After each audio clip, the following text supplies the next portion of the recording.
ఎప్పుడైతే మనం దుఃఖాన్ని అనుభవిస్తున్నామో దాని అర్థం మనం చేస్తున్నటువంటి పాపం అంతా క్షీణమైపోతోంది అని దాని యొక్క అర్థం. ఈ విషయాన్ని మనం చక్కగా తెలుసుకోవాలి. మనం చేస్తున్నటువంటి పాపం ఏదో జరిగింది, తెలుసో తెలియకో జరిగింది, అది దీని ద్వారా క్షీణమైపోతోంది, తప్పకుండా ఇప్పుడు దీని ద్వారా క్షీణమయ్యి తర్వాత తప్పకుండా నాకు సుఖం అనేది లభిస్తుంది అనేటటువంటి ఆ దృఢమైన మనస్సు మనకి కావాలి.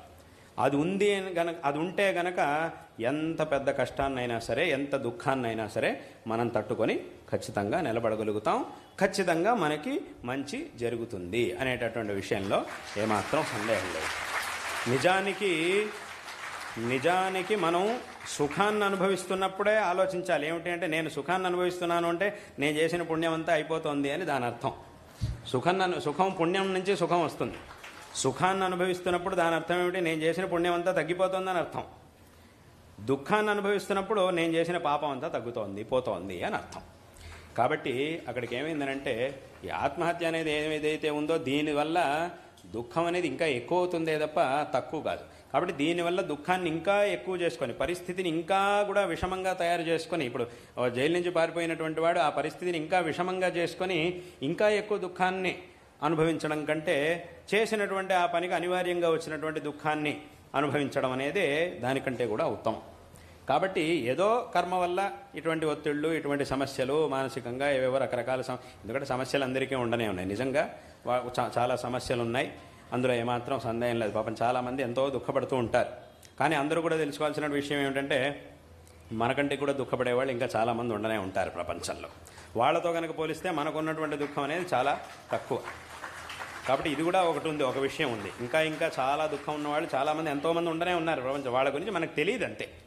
ఎంతెంత దుఃఖాలను అనుభవించేవాళ్ళు ఈ ప్రపంచంలో ఉన్నారనే విషయం మనకు తెలియదు. కాబట్టి మనకొచ్చిన దుఃఖం మాత్రమే మనకు తెలుసు. కాబట్టి మనం ఏం చేస్తున్నామంటే, అయ్యో నాకు చాలా పెద్దది వచ్చేసి ఇంకా జీవితంలో నేను దీని నుంచి బయటకు రాలేను అనేటటువంటి భావనని మనం తెచ్చుకుంటున్నాం.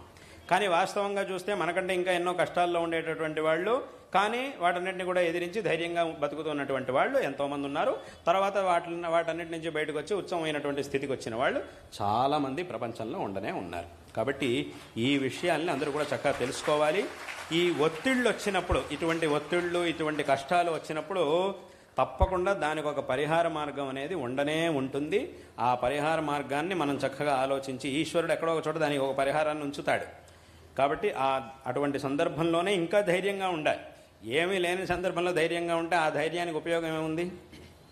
ఈ కష్టాలు వచ్చినటువంటి సందర్భంలో మనం దృఢంగా నిలబడితేనే ఆ దార్ఢ్యానికి ఒక విలువ ఉంటుంది. ఏమీ లేనటువంటి, ఇప్పుడు ఒక వెన్నెల ఉంది, వెన్నెల జనాలు ఉండేటటువంటి చోట చక్కగా వెన్నెల కాస్తోంది అని అంటే ఆ వెన్నెలను అందరూ కూడా అనుభవించగలుగుతారు. అదే ఎక్కడో అడవిలో ఎవరూ కూడా లేనటువంటి చోట కాస్తూ ఉన్నటువంటి వెన్నెల ఏదైతే ఉందో దానికేం ఉపయోగం లేదు. ఎందుకంటే అక్కడ దాన్ని అనుభవించి ఆ వెన్నెల గొప్పతనాన్ని తెలుసుకునే వాళ్ళు ఎవరు లేరు. ఇక్కడైతే జనాలు ఉండే చోట వెన్నెల ఉంది అని అంటే దాని యొక్క గొప్పతనాన్ని మనం తెలుసుకోగలుగుతాం. కాబట్టి ఆ వెన్నెలకి ఎక్కడ విలువ అనంటే, ఎవరైతే దాన్ని గొప్పతనాన్ని తెలుసుకొని దాన్ని అనుభవించేటటువంటి జనాలు ఎక్కడ ఉంటారో అక్కడ దానికి విలువ. కాబట్టి ప్రతిదానికి ఒక చోట విలువ అనేది ఉంటుంది. కాబట్టి ఆ ఒక దార్ఢ్యాన్ని తెచ్చుకోవాలి. ఎటువంటి పరిస్థితి వచ్చినా కూడా దాన్ని ఎదిరించి ముందుకెళ్ళేటటువంటి సామర్థ్యాన్ని మనం తెచ్చుకోవాలే తప్ప ఇటువంటి ఆత్మహత్య ఇవన్నీ కూడా చేసుకోవడం అనేది సరికాదు. అందుకే దీన్ని పాపము అని శాస్త్రంలో చెప్పారు.